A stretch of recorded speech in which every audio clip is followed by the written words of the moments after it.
because yesterday you sent.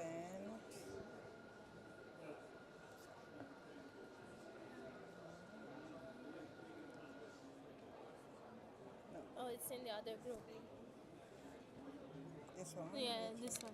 It's in this one, right? Mm. All right. So here,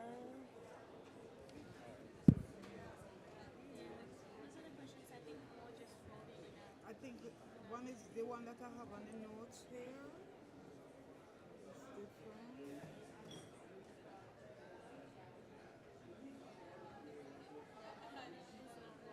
No, it's wrong three. Oh, it's about finance ministry. How can finance ministries play a more active role in embedding programmatic? Yeah. I think yeah, it's like the last one. Yeah, Discussion. exactly. So I Yeah. was saying that. I think we discussed so much. Yeah. Because we have like three him as well. Should I ask the panelists to kind of come front? Let me. Morning, everyone. We're gonna test the headphones to see if they're working.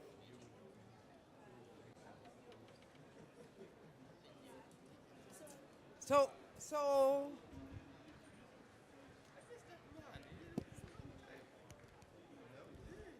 there's a little white button on the side. If you're hearing me, then you're okay. If you're not, there's a little white button on the side. You press it hard enough, long enough until the red light is on. Perfect. Press it long and hard enough, and then you can channel it from there as well. Change the channels. So if you're hearing, then you're okay.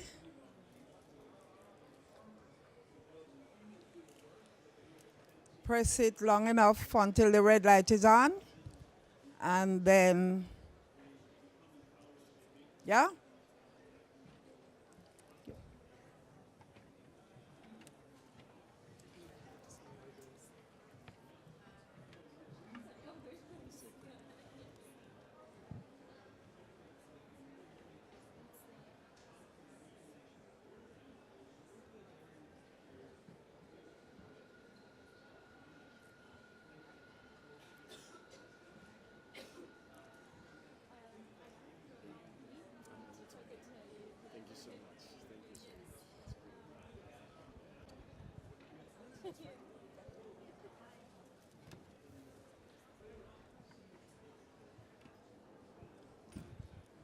And since we pride ourselves on being the on-time team,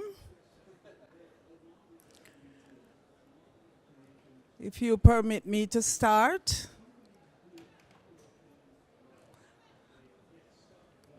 and I hope you're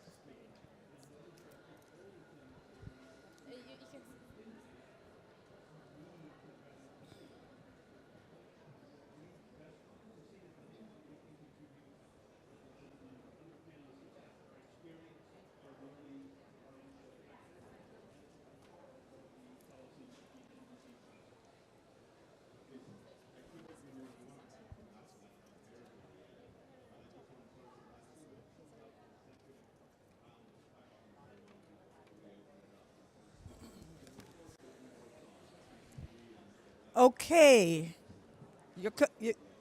You can all hear me, right? Morning again, everyone. A very good morning. And if you hear me, just perfect. So I'm Una Mae Gordon, and for the next hour and a half, you'll just have to put up with me being on this mic here while you have your headphones on. Um, we're here this morning to really discuss some of the the most urgent adaptation finance needs. And the needs we're talking about, which are facing LDC and SIDS, and really the essential role that programmatic approach and programmatic financing can play in addressing these needs. That's our basic role here this morning. But let me begin by really acknowledging the work of the Champions Group on Adaptation Finance. And for some of you who don't know who they are, it's an opportunity here this morning to familiarize yourself with the work of the Champions Group, but also the Climate and Development Ministerial, and we call ourselves the CNDM for short. And two key groups driving and powering this agenda forward in this process. And I urge you again to familiarize yourself with the two groups. We work seamlessly together throughout the year, in session, between sessions, to make sure that we keep the agenda alive.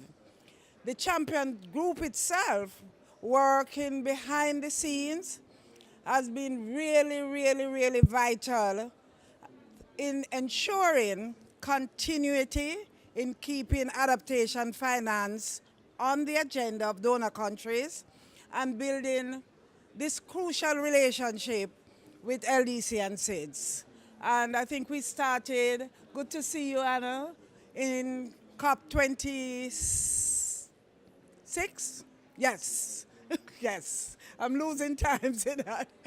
And this ongoing partnership with the CNDM is really for us as a team an inspiring example of what is possible when countries unite around shared vision for making adaptation finance more accessible, predictable, and effective. So this event really is a partnership commitment to building bridges between LDC and SIDS and donor countries, and the channeling of support which we want into real on-the-ground initiatives that can make real difference to the lives of people on the ground. So before announcing, let me also thank the government of Belgium and the team from Belgium for hosting us in this wonderful pavilion, and just to provide the environment to foster this great dialogue that we will have this morning. I'll proceed a little bit further, and for those of you, I usually ask myself, why are we here? It's my famous question. Why are we here? And as I said before, adaptation finance is a critical lifeline for climate vulnerable countries. And a number of us are represented here this morning. But the current landscape has been hindered by just this fragmented project-based financing models that simply does not deliver the scale and efficiency that we need. For LDC and SIDS, these challenges are humongous. Let me put it in one word. And we like to say it's existential. But for us, it's beyond that now. And therefore, the delays, and we are here for the COP started, but you see the delays, you see the high transaction costs, and that's something that we have been talking about. And really this misalignment with national priorities, and that weaken the capacity to respond effectively to climate impacts. So we are proposing moving towards programmatic, country-led approaches, which is essential if we are to secure this, as I said, predictable, long-term financing that meets the needs and that enables real resilience building on the ground. Our programmatic approach is a solution. We're here this morning and we are submitting, yes, it can happen, but the panelists will dissect for us a little what we mean. And so we want to, this morning, shift from just words to action. And we want to hear from the panelists. How can we move away from fragmented project funding to a whole of society owned approach to adaptation finance? Programmatic finance, which aligns with country national adaptation plans, is that possible? And the upcoming round of NDC 3.0, is that possible? Some of the questions we will want answered. And just providing this integrated approach for long-term financing that really meets the unique needs that I spoke about. So, enough of me. Let me start by welcoming our two keynote speakers this morning. We are joined, very happy to be joined today by the Undersecretary for Development Policy in the Ministry of Foreign Affairs in Denmark, Ole Tonk. Welcome, sir. And also our wonderful climate envoy for the government of the Republic of Marshall Islands, Kathy. Welcome. And I'll give you the floor first, Undersecretary. Well, thank you so much, Una, for that great introduction to today's theme and discussion, and a couple of words of what you said that really struck me. One was a bridge builder, and that fits perfectly with what Denmark and what role we want to play. That's really the key word for us within the climate change space. So thank you for mentioning that. And secondly, you talked a lot about the high transaction cost and how we actually move this. I think that is really crucial in this discussion. But first of all, it's great to see so many here today, and this question of how do we make sure that adaptation finance actually moves to the LDCs and the SITs is really important. For me, it's really hard to understand why this is not happening. We have so many funds, we have so many pledges, but somehow it just seems like funding is stuck in myriads of systems and structures that are not transparent and impossible to meddle through. And while that is happening, everybody says adaptation is at the heart of climate change.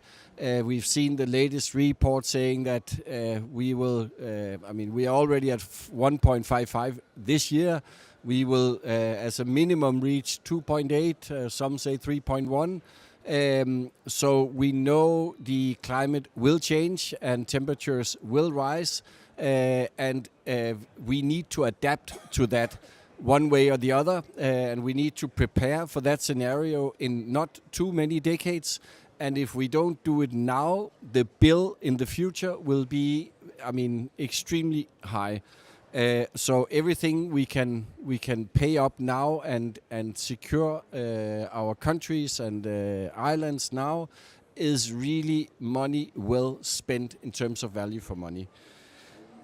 So it's extremely frustrating that this is not flowing the way it should, as such, because we have also seen relatively good progress on mitigation finance, and of course partly driven by private sector finance, and that there is a profit to a large extent. on many mitigation projects, which we do not have for adaptation. On the other hand, I think there's so many examples now that there is actually possibilities.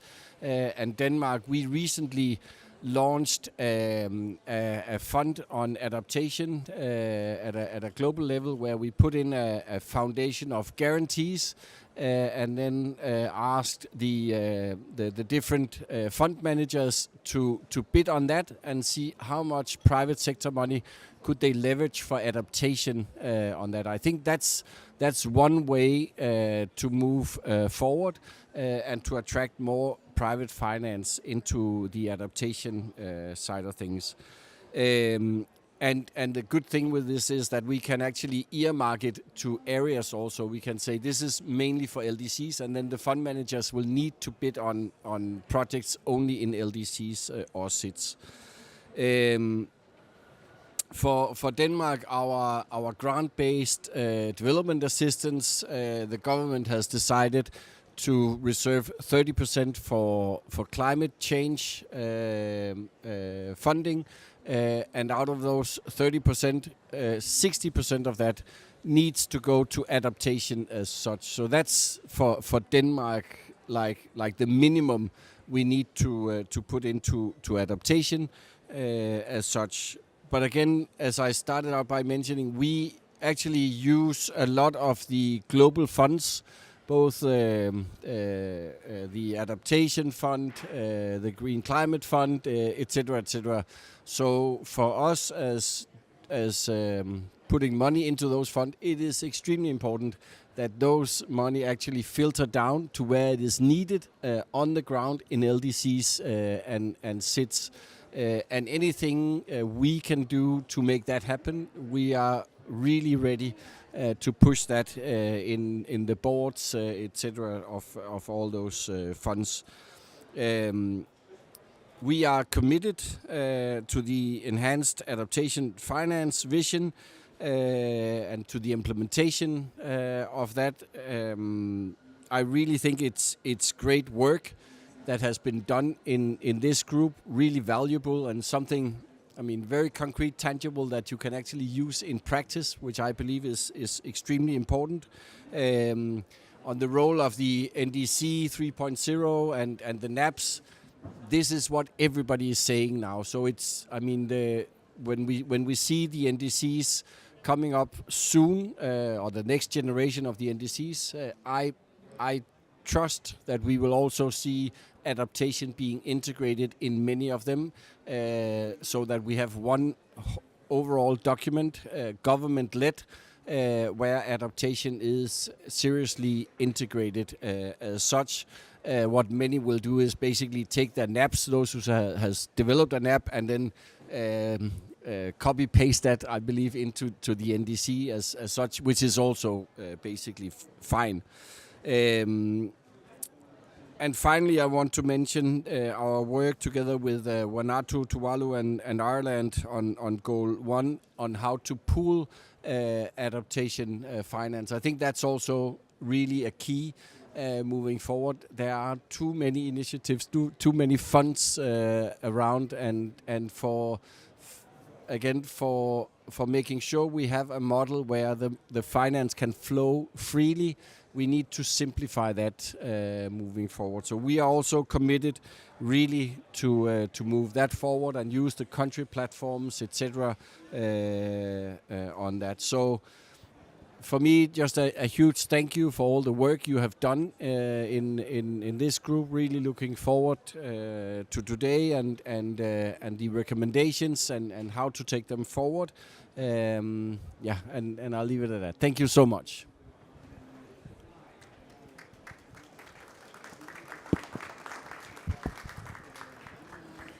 Thank you so much, Undersecretary, and by extension, Denmark, for the real partnership and commitment to this process. I think this is really what partnership is about. When you can speak about the commitment to where we started to where we are now, and to the C&DM process, which has been a silent process leading and ensuring that we move the needle and that the SIDS and LDC can find a partnership with the Champions Group in this way that we are really, really, really comfortable with working with. So thank you very, very much, and we look forward to the continued leadership on goal one of the CNDM process. And for those of you here, last year the process defined 3 distinct goals, and countries are leading the charge on the different goals, and therefore Denmark and Vanuatu and Ireland is leading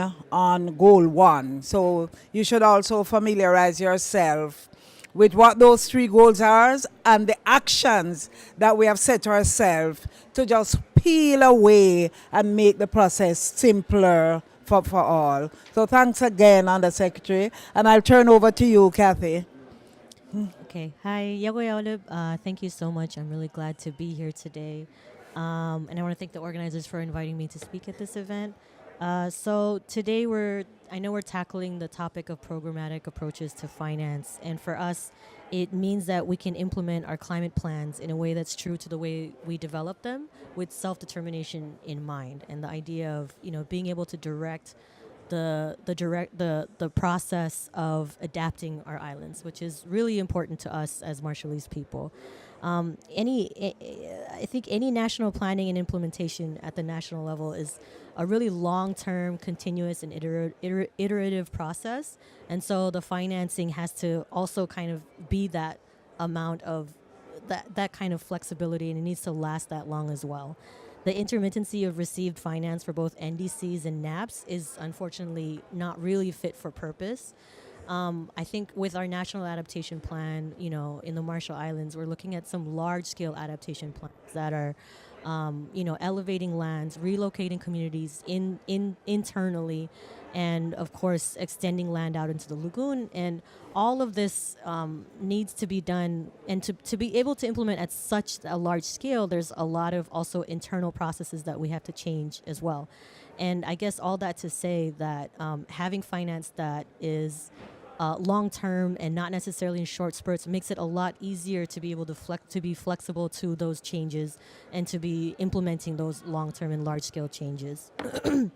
So I think many countries, including LDCs and SIDS, they've set up national systems to address climate action in a programmatic manner.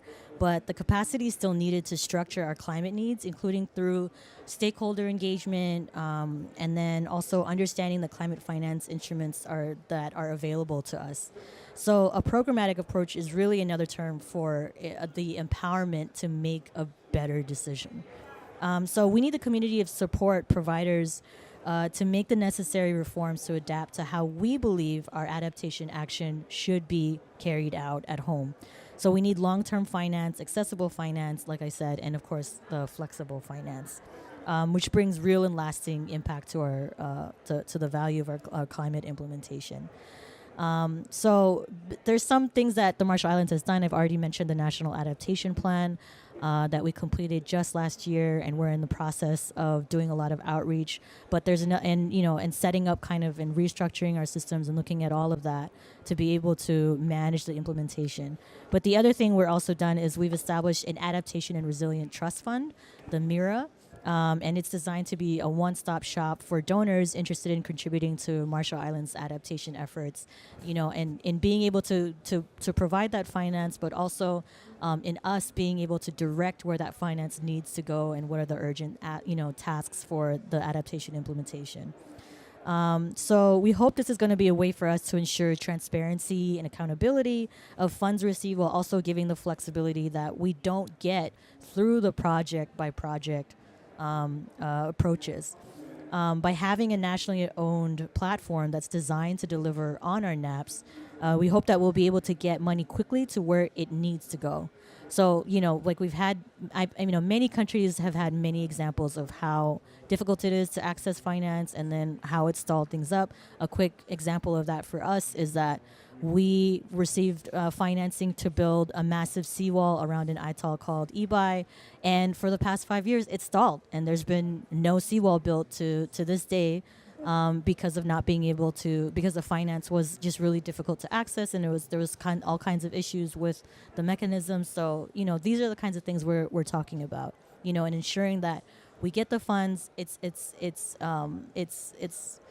set up in a way that we can distribute it and just make decisions over it ourselves. And I think that's kind of what we're also calling for. So, we understand at the end of the day that we have a lot to learn from one another, and much more to achieve. But we're at a point in time where we know more than before. We know what we need to scale up our planning and implementation of our NAPs and NDCs. And we just need to be a lot more vocal about our needs in a way that works for us. And I think that's a real lesson learned for us as a country. And I think that's something that we're coming together, in SIDS and LDCs to do as much as we can, is to advocate for ourselves in this way. Okay, that's all. Thank you. Thank you so much, Kathy. And I really think that is what this group gives us. It gives us the opportunity to sit as equals with the team and be vocal about the lived experience that you just spoke about in country, outside of having to be slugging away at it at the negotiation table. So this is really what this group gives us, the opportunity for the CNDM team and the champions group to sit across and just discuss what works and where do we channel the financing to make it accessible. Thanks a million, Kathy, and thanks the Republic of Marshall Island. You were here from day one when we conceptualized a CNDM process. Give thanks to Tina Alwell. She was at the table at the beginning. Thank you. So we're going to move very, very quickly. I'm going to introduce Dr. Anna Zan, and we'll invite you to sit. So Anna will. What we try to do as well is to ensure that we have some evidence base to guide our discussion here. And earlier at pre-COP, we launched the evidence review looking at good practices. And so Anna is going to be looking at another comprehensive initiative which aims to just catalog ongoing adaptation finance efforts, gaps, and so. Anna, over to you. Thank you, Name. Good morning, everyone. I'm really pleased to be here. And I am here representing the Secretariat of the Climate and Development Ministerial, which consists of a group of researchers at the International Institute for Environment and Development, us and E3G and South North. So today, I'm just gonna... all right. Sorry. Anyways, as Uname has already provided a bit of context on the CNDM, I wouldn't go into that. But just to kind of reiterate, the CNDM is a platform that works outside of these formal negotiations, but quite closely and in parallel to really bring in the finance providers and the climate vulnerable countries together to collaborate on closing the existing gaps in current adaptation finance architecture. And it is within this context that we looked into producing this mapper, which is an interactive tool that we've been working on over the past few months. And how does this mapping work? It systematically catalogs ongoing adaptation finance and LLA-focused initiatives that is happening across the adaptation finance space. And the focus is to really understand what are the existing focus areas, what are the key objectives, what are the geographical scopes, and the various entities that are involved in. Who are the target audience? It's targeted to provide those involved in this adaptation finance and the LLA space to identify existing synergies, points for further collaboration, and create space for collective action and maximize impact across the space. So we are also hopeful that the data gathered and presented in this mapper could help identify the current overlaps, the gaps, and the needs as well. And as I said, potentially find new partners and connections across and work mutually for collective action. So what I'm going to do now is we do have a little video that we've created just to give you a sense of what I'm talking about and give a glimpse of what it looks like. From this video, you will see that it is designed as an interactive and real-time data dashboard that allows you to download the data sets that we have, filter, navigate them as you see fit for your purpose. As such, it is a live document which we will keep updating as more initiatives come up. And just also noting that all the information that we've used in creating this mapper is based on publicly available sources of information. All right, so I'm just going to play this. Hopefully it will work. Right.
All right, so that's a very quick glimpse of what the mapper looks like.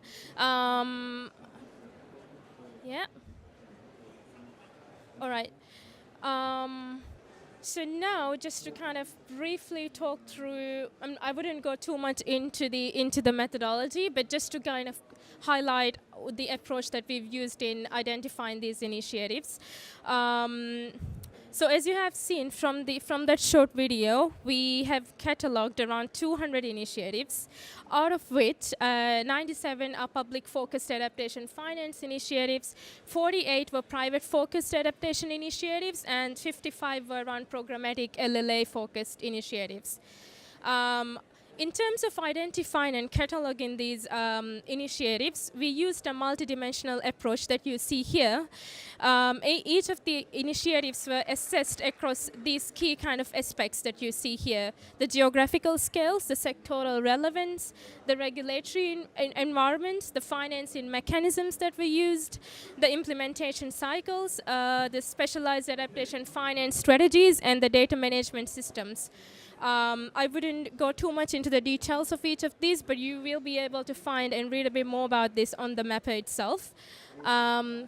We also used a different set of criteria for each of these different aspects. So just briefly, in cataloging the public and private initiatives, these were some of the aspects that we looked into.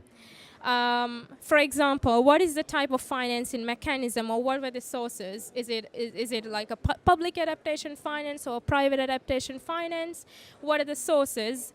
Does it involve domestic budgets, financial markets, institutional investors, ODA, charitable donations? So those kind of aspects that we looked into.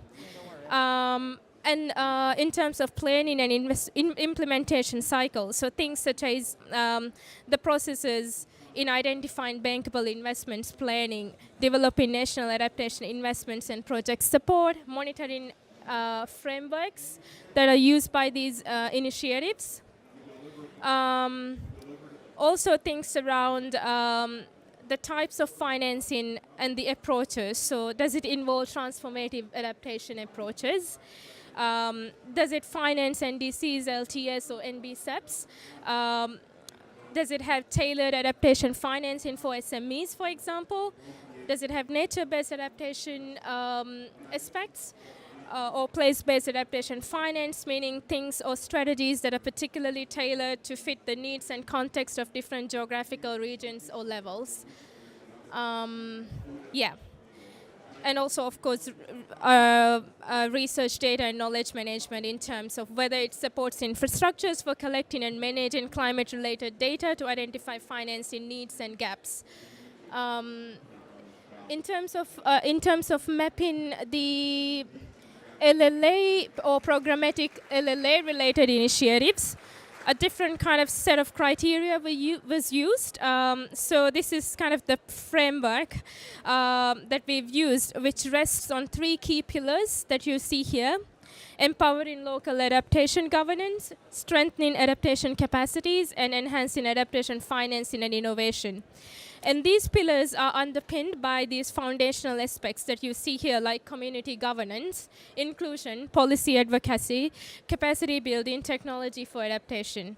And it also rests on the 8 LLA principles, which prioritizes localized decision making, equity, accessible funding, capacity building, robust climate risk understanding, adaptive programming, transparency, and so on and so forth. So I wouldn't just read through all of them, but this approach helped us to kind of ensure that the initiatives that we've looked into, how comprehensive or context responsive these initiatives are, and whether it actually aligns with the needs of the community and the different adaptation goals. Now, so now, just to kind of wrap up with, I just wanted to highlight some of the key kind of insights or the trends that we've seen through this exercise. We see that there is a clear shift towards innovative financing mechanisms, which reflects an understanding that traditional funding methods are insufficient to meet the scale of investments that is required for adaptation and mitigation. Many of the initiatives also focus on regions, particularly that vulnerable to climate impact. So there is that kind of regional that kind of focus. This regional focus is important for directing funds where they're most needed to, but also raises questions about the balance of funding that are allocated across these different vulnerable regions globally. Several of the programs that we looked into emphasizes building local capacities and provides technical assistance. A lot of the programs also looks to build partnerships between governments, multilateral organizations, and the private sector in scaling up adaptation. Some of the programs also highlights a trend towards integrating environment and climate risks into the financial sector to promote sustainable economic practices. Also, quite a bit of focus around things such as green budgeting to support integration of these climate considerations into financial planning. Many of the private sector focused initiatives are also designed to enhance resilience against climate impacts through risk management tools and resilience building, particularly those that are focused in the vulnerable regions. Now, with these kind of insights and trends, what are the existing gaps and what are some of the opportunities do we see to work more collectively to scale up adaptation finance? So we see that despite a focus on these vulnerable regions, there is less visibility on how these funds actually ensure equitable access within the different regions. Meaning that, for example, the distribution between urban and rural areas and among the different community groups often remains unclear.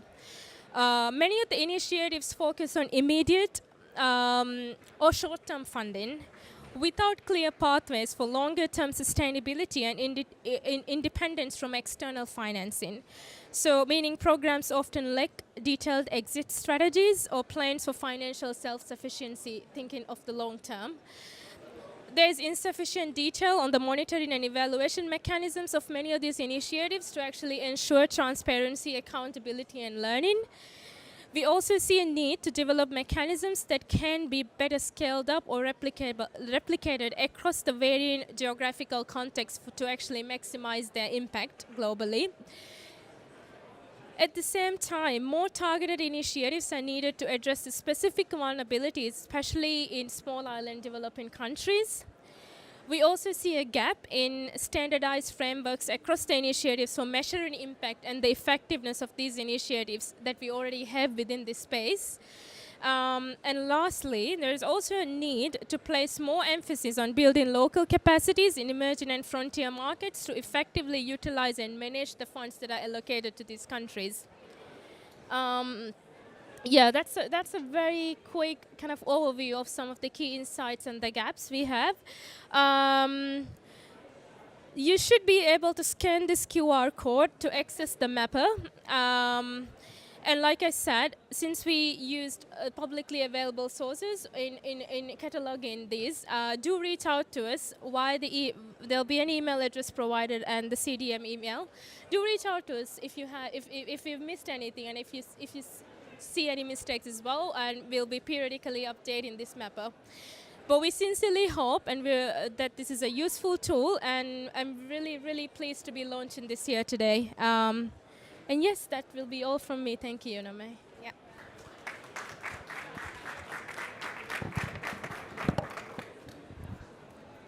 Thank you, Doc. I have to do that just to say that Anna just received her PhD last week. So we are also very happy at the CNDM team to have the Doc on board. Thank you, Anna. So now we're gonna go. Happy to launch the mapper, and as Anna said, reach out to us if you see any gaps, anything that you see that you would like to see in it. It should remain an interactive document, or whatever she calls it there, trying to find. And then we'll be able to keep updating it. As I said before, we are trying to use evidence to guide the discussion. So now we're going to move into the panel discussion, and I'm going to introduce my awesome panelists. Let me call to the podium Dr. Sinead Walsh she's the Climate Director, the Department of Foreign Affairs of Ireland, and a friend of the CNDM and a member of the Champions Group.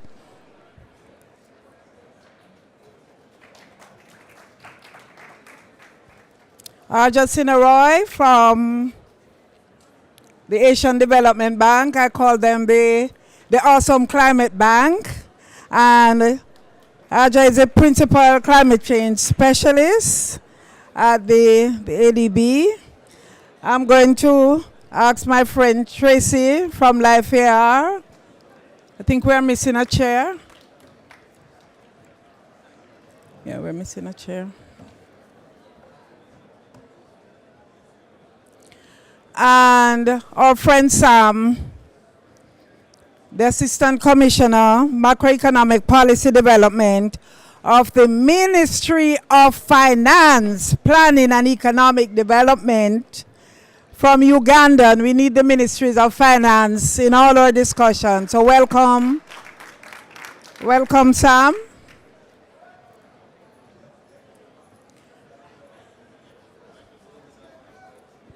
We had hoped that we would have a mentee, but I'm going to use my executive privilege and cancel the mentee meter, and we'll take a few questions from the floor. I don't think we'll have time.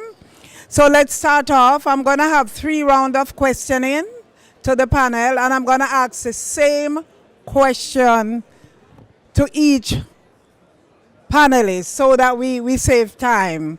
And I'm going to start with you, Ajot, right there. Yes, right. To really just to start us off and delve in a little bit into what would constitute an effective programmatic approach to adaptation finance for LDC and SID.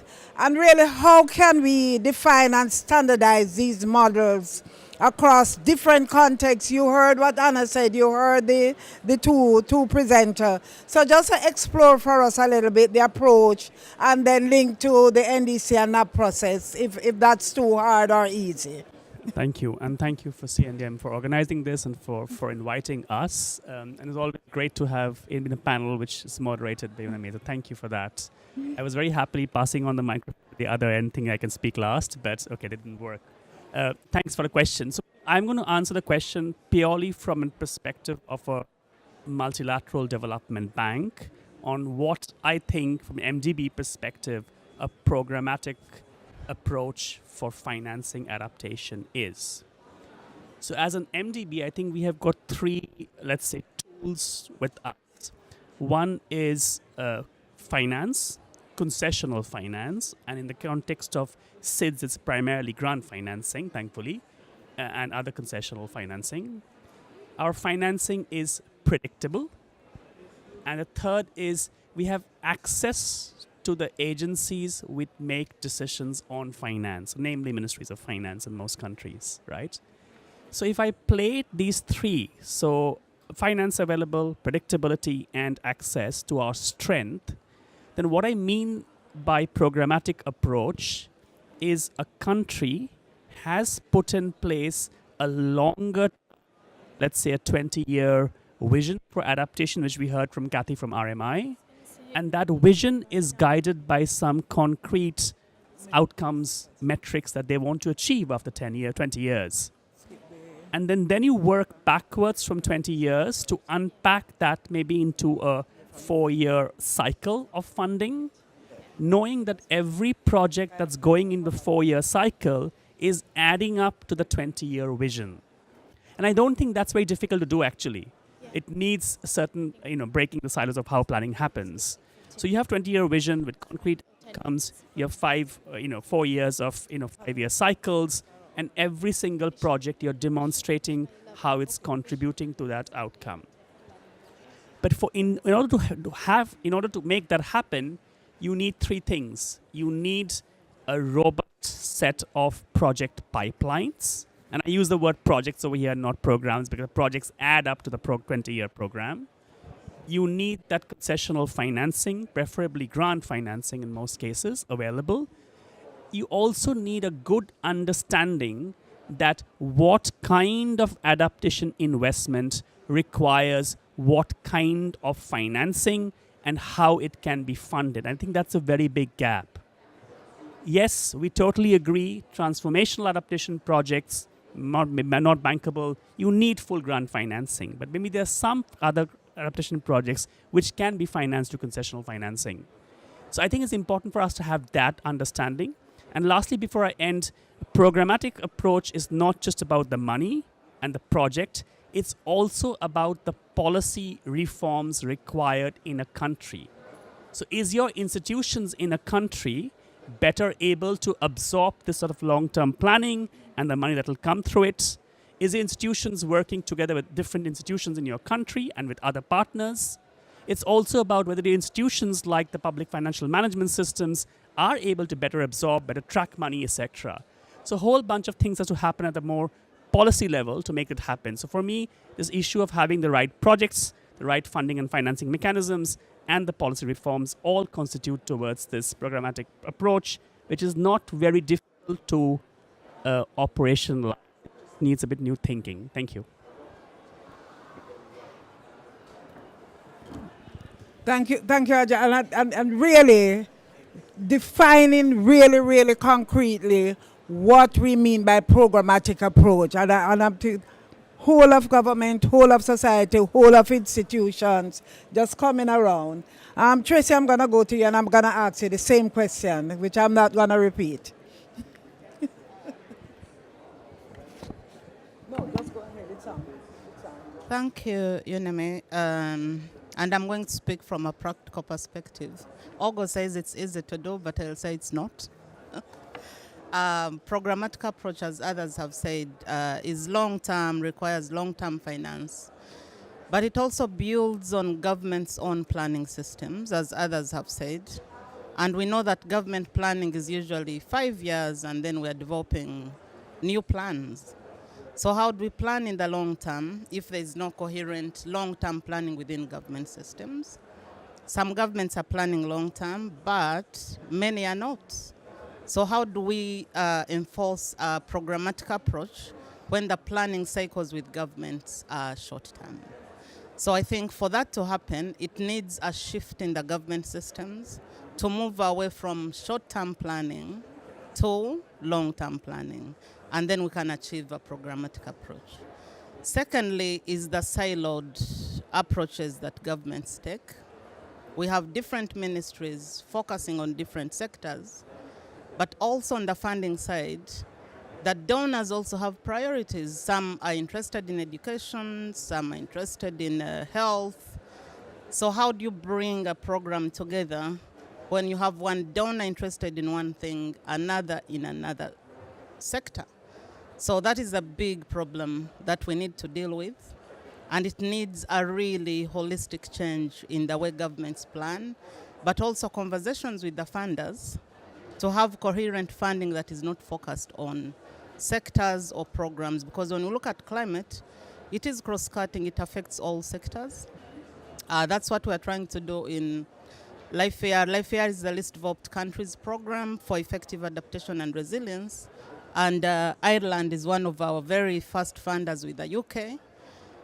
But what we are doing is getting finance without looking at a particular sector, but then consulting communities, and I was talking about locally led, to understand climate risks and what are the adaptation responses, and that forms the projects we want to fund. But if we start from education, health, without understanding what the priorities are, then a programmatic approach somehow will be really challenging. Definitely we can't stop talking about finance. It's needed, it's not the only thing, but we need it. So scaling up a program approach requires adequate and long-term funding. Otherwise, if you have a small project, 1 year, 2 years, you're not sure if you'll access funding in the near future, you can't think long-term, you can't plan long-term, you plan with what you have. And that's what LDCs and SEEDs are actually experiencing. Something I was part of in my previous organization, we supported implementation of the NAP, not NAPs, NAPAs. It started really well. We got very good donors, started very innovative programs. 2 years later, the funding ended. Communities were really excited and they were following up. That was the end of it. So I think there's a need to really shift on committing long-term funding that is scalable and bringing sectors together. To end this, even LDCs and SEEDs, I think internally, we really need to sit down and think what needs to change from the LDCs and SEEDs, but also from the donors, so that there's that partnership to think together on what needs to shift. Are the planning systems able to bring sectors together to make a long-term program? How about the budgeting? Somebody talked about public finance management. How does public finance management look at climate or gender or other areas so that we are looking at one comprehensive program across government than each sector having to do something siloed across the way? So it's a big shift, it's systemic, and that requires governments to really be innovative to change that. It's not easy because we have a few governments maybe who have succeeded in doing that. I know Uganda is moving to a programmatic approach, but many of the governments are still really not yet there. So it's a lot of work that needs to be done, but of course it can be done. Thank you. Thank you, Tracy. I'm going to leave you for last and go to Sam. Since Tracy has been hitting on him so bad, and your government, we have heard quite a bit on the role. You are macroeconomic development. So I'm going to ask you the same question. Is it possible from where you sit? And what do you think it will take? Thank you so much for the question. That's number one. But also thank you so much for inviting me here. I come into courts. You definitely said it very well. I come from Uganda, from Minister of Finance. I'll put it general that way. But for starters, I also come from the Coalition of Finance Ministers on Climate Action, Global level, which is really doing a good thing to add on what CDM is doing. For us here, CDM, you're looking at money coming in. And for us, in the Coalition of Finance Ministers on Climate Action, we're looking at getting ministers of finance get more involved to make sure money comes in. And for me, that's very critical. And having this programmatic approach is one of the key ways that we're looking at as having ministers of finance come in. That's number one. Number two, Tracy has put it very well. Uganda is moving the programmatic way. And again, we are beneficiaries of Life AR, program. So we are moving. I'm going to answer the question in this way, from a Minister of Finance perspective, and not because the answers have already been given. If you look at the projects being comprehensive, long-term, that's key for us as Minister of Finance. But number and very, very key is that these programs should be able to speak to our economic and social objectives in terms of economic growth, in terms of employment, in terms of reduction of poverty. And so that they can be able to look at these objectives and indicators increasing. But also to make sure that the funding is available long term. And we look at different funding ways. Who is funding these programs? Is it domestic funding? Is it global funding? Is it going to be private financing? So it's critical to think of these long-term programs and small projects that really make programs, and be able, there needs to be critical thinking. What are the economic benefits? What is going to happen to macroeconomic indicators if we go the program way? And how can we solve this? Our country is going to be more indebted. How are we going to manage the debt, the debt to GDP ratio? How are we going to manage the physical space availability? Who is bringing the money? And at what rate are concessional financing going to happen? Are they going to be grants? So I look at it this way. It's good to have we have to go programmatic approach, because the silos, the projects are not sustainable. We cannot have results coming out, but we need to think about what is going to happen.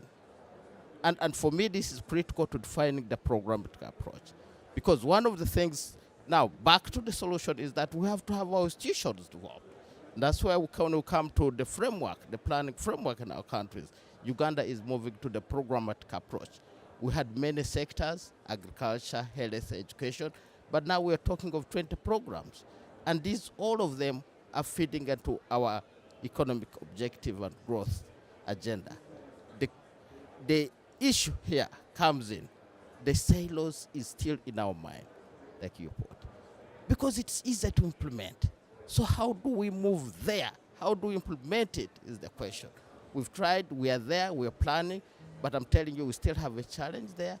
The data itself, the coordination, the institutional framework, does it exist? Is it good enough? I can see you holding a mic. Maybe you'll come back, but I thank you so much.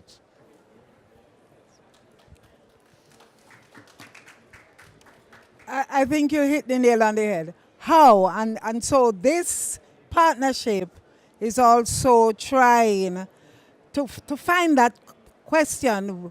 LDC and SIDS and the Champions Group really just exploring these questions so that we can, and also with the evidence review, with the platform, just to explore these questions so that not only financing should be simple and devolving financing, but these questions that we keep asking ourselves need to become simpler so that we can move right into implementation. You put it. Senator, over to you, my dear. Thanks, Uname, and good to be here. I just wanted to congratulate Dr. Anna because I know how that is, Dr. Anna. It's extremely hard and well done. But also, I think the mapping looks great. It's the first time I'm seeing the detail of it, and I think it'll be useful for us. I would imagine it'll be pretty useful for countries as well to make sure that they know what's going on. So well done on that. I think I don't think anybody has said anything that I disagree with, and a lot of what I might have said has already been very well said by the others. So I'll just add a few small points.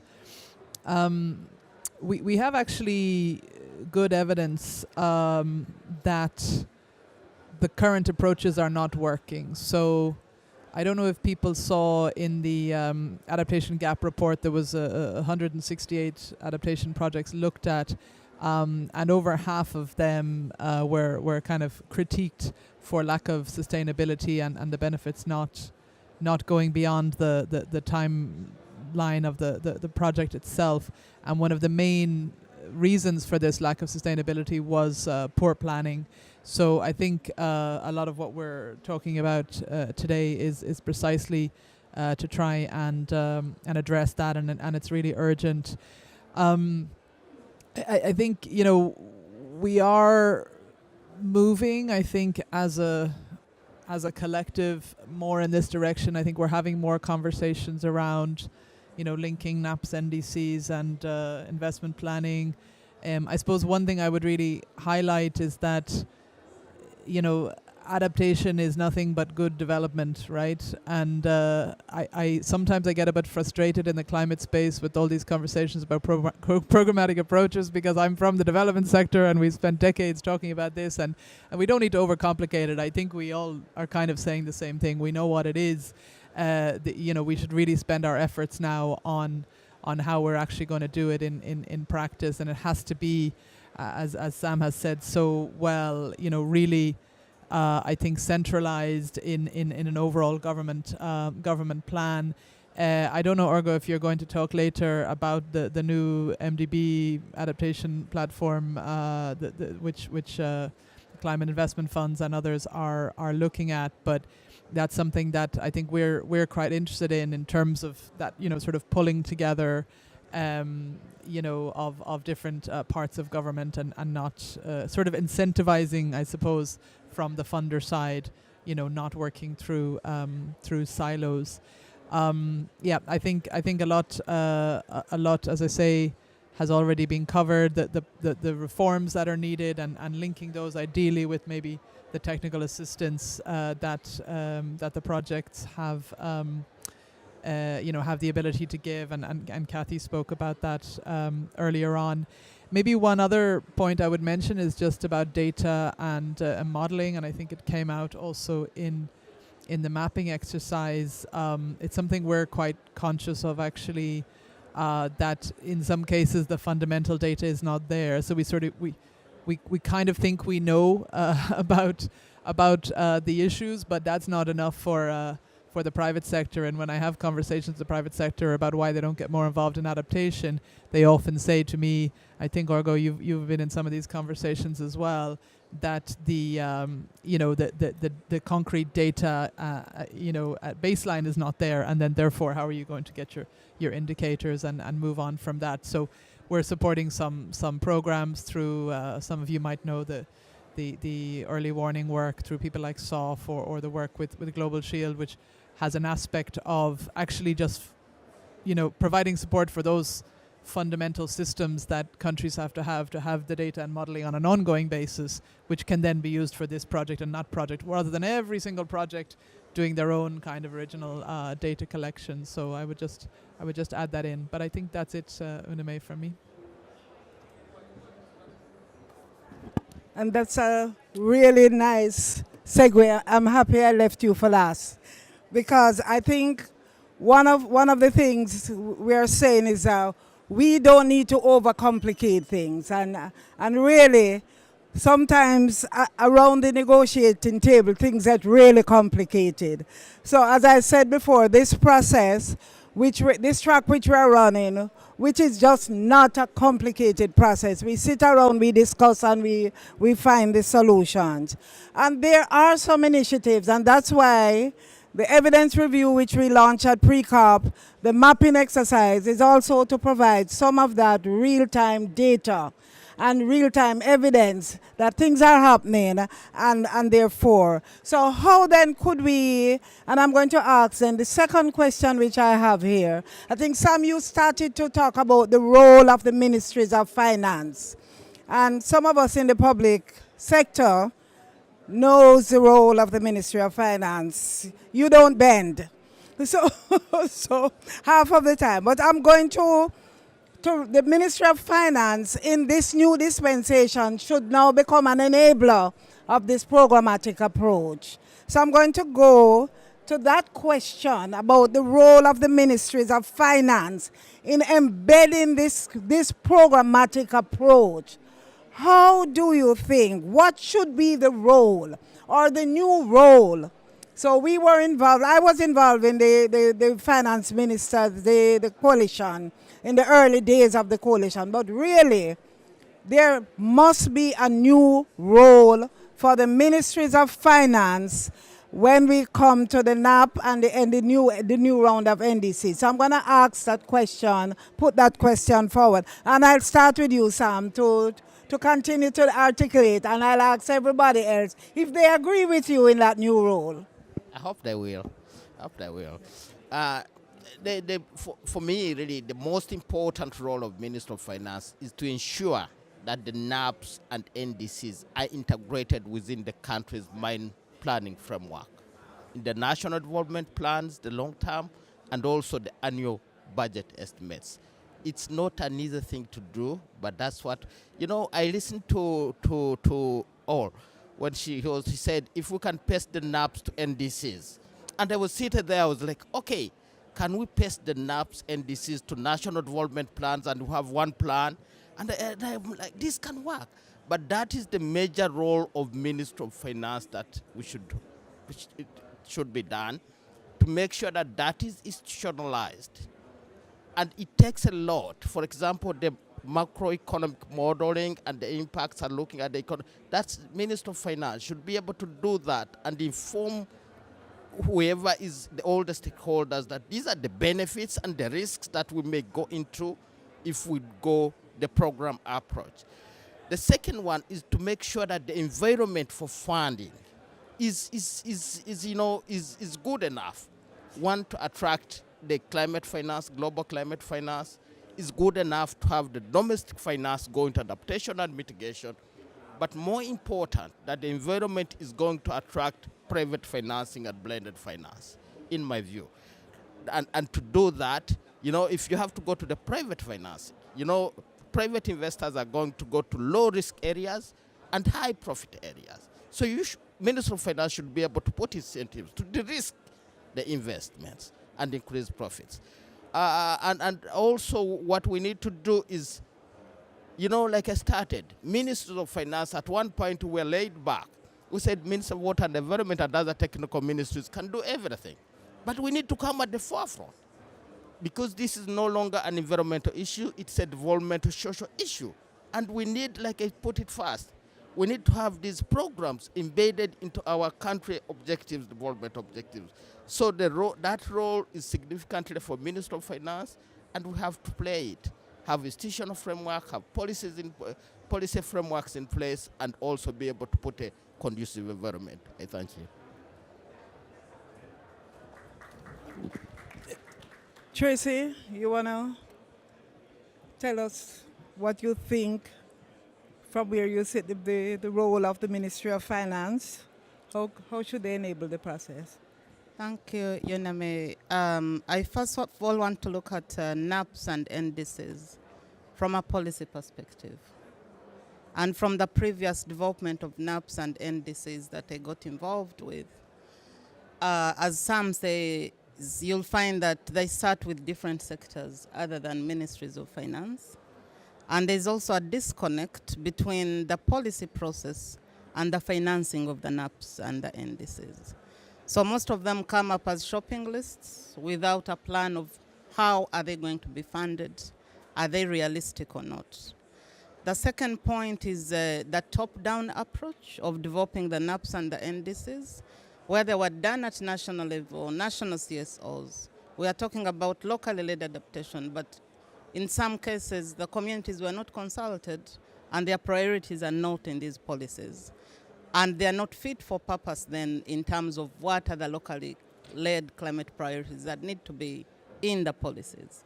So the role of finance there would be to link the NDCs and NAPs to the financing mechanisms in the country, which is not happening at the moment. And the second point is how then do we implement the NDCs and NAPs within the programmatic approach? That's the other big question to answer. I'll give an example of LifeAR in setting up delivery mechanisms at country level. We've been working with ministries of finance to work with us on designing that mechanism that fits within the country financing mechanism to get the funds to the local level. And secondly, to also build on the tools that ministries of finance are using, like the climate budget tagging that the World Bank has been promoting, trying to assess how will LifeAir then track funding, and that could be done for other large-scale programs. IISD has published a report recently that found that most of the work on NAPS is not reported. We don't even know the impact that NAPS are contributing to the countries. So is there a role there for finance to be able to collaborate across ministries? What is the investment in NAPS? What is the impact in the country that needs to happen? And also to add, Yuname, that Ministry of Finance alone cannot do it. We use the word whole of government. It's a tired word, but we continue using it, and whole of society. And it's very, very important. We are using it a lot in LifeAir. How do we bring different ministries together so that we define roles, what is finance doing, and what can others do to work together across this? So it needs a collaborative effort. It needs effective coordination and national platforms that are able to deliver that. Yeah, thank you. Thank you, Tracy. I'm going to leave you for the last, because I want you to speak a little bit also on the mechanism that Sinead mentioned, to tell us about it, that the ADB is also implementing, and that very interesting mechanism that you have as we look to wrap up in a little while. So to loop that into your conversation. Thanks, Uname. Yeah, I think I very much agree with Sam. I suppose I would just make 2 points. I think really what we need ministries of finance to do, including my own, by the way, is to really take responsibility for the mainstreaming of climate action across government.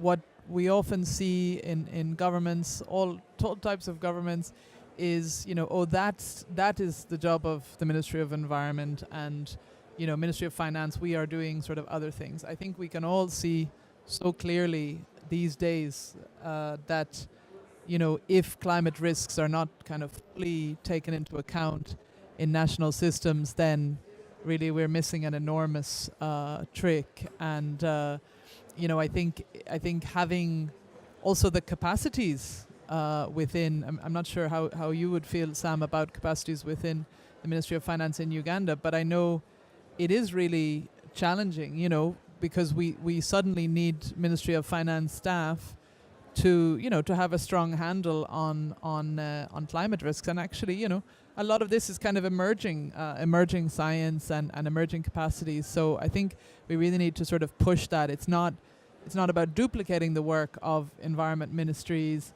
but it is about saying, the context of today for any Ministry of Finance has to be, deeply, recognizing the role of climate risks. Otherwise, you simply can't do your job. And so, I think having the necessary support to build those capacities, I think is really urgent. But I also wanted to pick up on one of the points that Tracy mentioned. We also need offices of the President or offices of the Prime Minister to really be enforcing the role, the whole government approach, and empowering finance ministries, because we all know how it is. There is an incentive. If my ministry can get a project and support, even it might even be quite direct financial support for my ministry, which might be very welcome. Do I really want to centralize this and potentially lose this by bringing my project to the central level? So we have those incentives build up, and I think there's responsibility on both of our sides. The quick and easy thing can just be to cut a deal between a donor and a ministry and do something specific. But like I said earlier, is a huge lack of sustainability in that. So we also need the President, the Prime Minister's offices to be saying, this is how we need things to work. We want things to go through, the Treasury systems and the centralized planning system. And, we're actually going to enforce that to try to kind of knock that incentive on the head. And then as donor countries, we need to be checking that, and saying, okay, show me how this fits in with your centralized national development planning, your NAPs, your NDCs, and so on and so forth. So that's just what I would add, Uname, but I'll hand over to Orgo. Thanks, Sinead. So maybe briefly on the program that Sinead mentioned, which the Climate Investment Fund and the MDBs are trying to develop for the last almost 2 years now. The whole idea is very simple. A developing country has already developed a national adaptation plan which identifies the priorities. Often the plan is long-term 20-30 years plan. Now, can we work as one system, that is the MDBs as one system, the global climate funds as one system, to help the country develop an investment program for their NAP? So it is their priority, their investment program, one investment program. Of course, that investment program can have different kinds of projects, different sizes of projects, and different partners can come in and then finance those projects. But all those projects are adding up to the common vision of the NAP. It doesn't end over there. So it's identification of projects. But the commitment needed from the developing country is that Ministry of Finance has to lead the process, has to make sure this investment plan for adaptation is not a standalone plan. It's embedded in a country's, as Sinead said, public financial management system, your public 3-year, immediate expenditure framework, annual planning cycle. And also, so that's the second part of it, and mainstreaming it.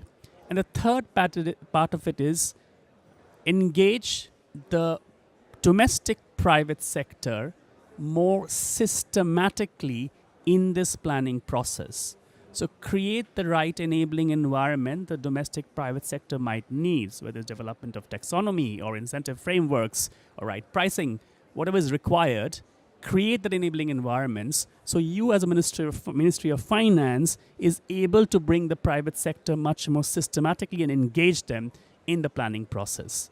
So this is a program under development with the idea of helping countries lead the process, have one investment program that all the partners can then use as a basis for supporting projects and potentially bring the private sector by improving the enabling environment. Hopefully the program will take off sometime soon. Thanks. What a great way to just segue into some closing remarks. And I think there are many programs around which we can draw from, which we can simplify, which we can document. I think based on the review, I think what I'm hearing from you, Sinaroy, is that we really can make adaptation programs and project investment ready for financing. I really get that. But as we said, there needs to be capacity in the ministries of finance, capacity at the country level to receive, capacity in the fiscal regime to receive these kinds of resources. So with that said, the ambassador is here and we thank you, sir, for coming. I'm going to thank the panel really kindly for just getting us into this mode of thinking and spurring the discussion, but also just to say that it seems as if we are on the right track in this partnership with the CNDM and the Champions Group on Adaptation. Ambassador Wim van der Volk, got it right. Special Envoy for Climate Change and Environment from Belgium. Thank you so much for coming, sir. And I give you the floor to share some final thoughts on the work we're doing here and to just chat us forward for the path for adaptation finance.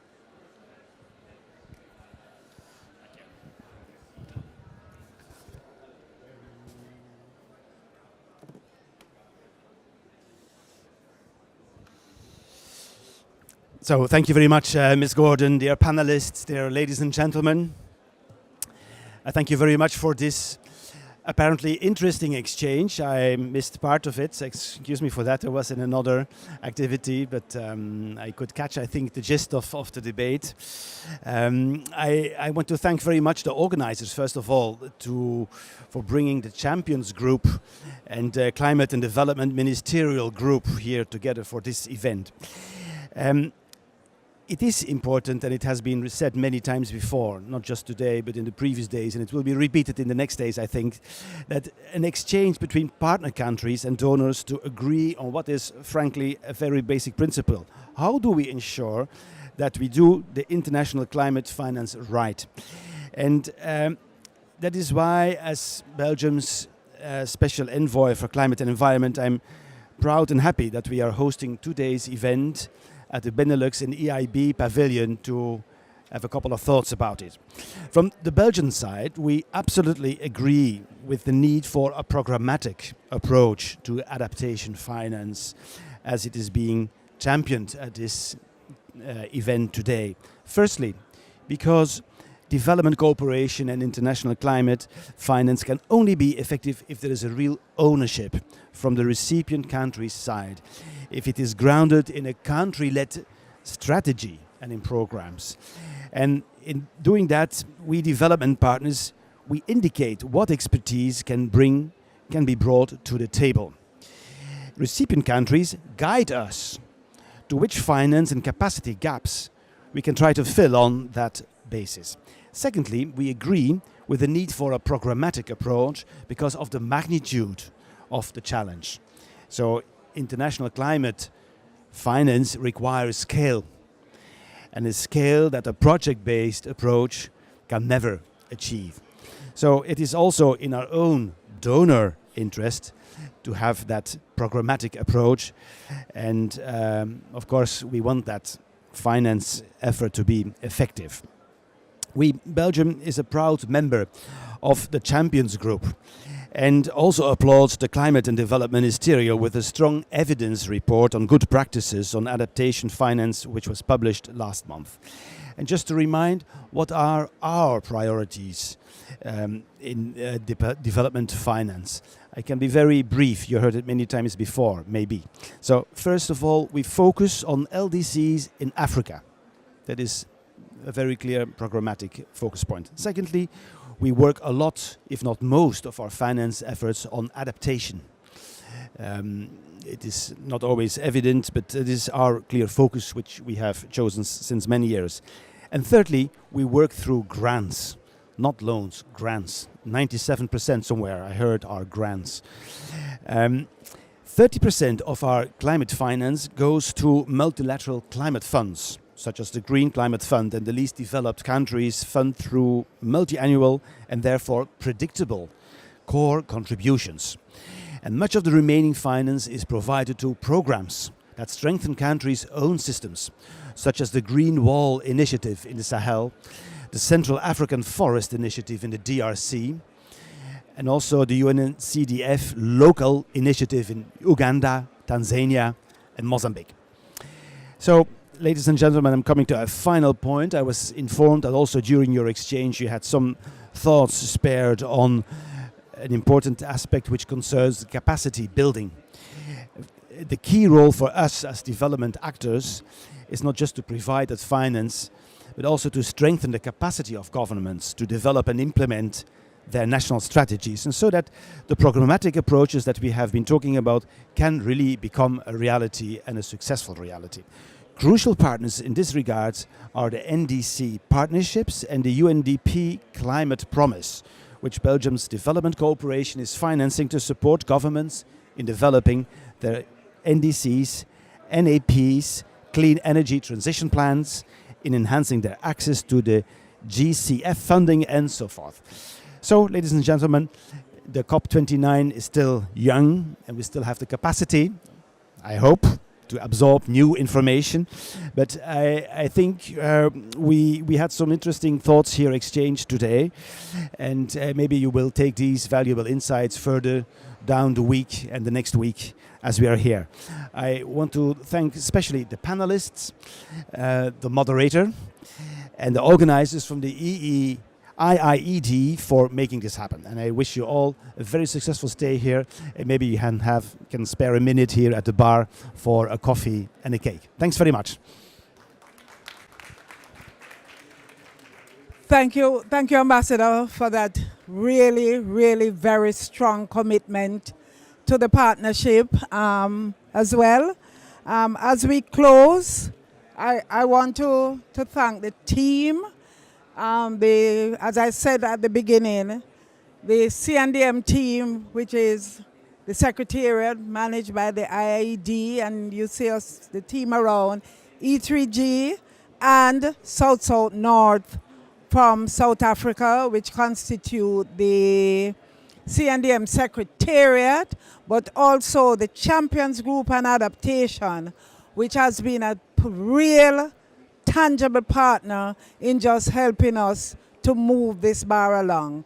And I'm not sure if the QR code is there again for you to see the work of the group, see the evidence review that was published during pre-COP, and also the goals that the group has set for the 3 clearly articulated goals, which were articulated by LDC and SITS, with clear action as to how we are going to make adaptation finance more accessible, more predictable, as you said, Ambassador, and also to help us to really, really simplify the process so that financing can reach and can be devolved to the people who need it most.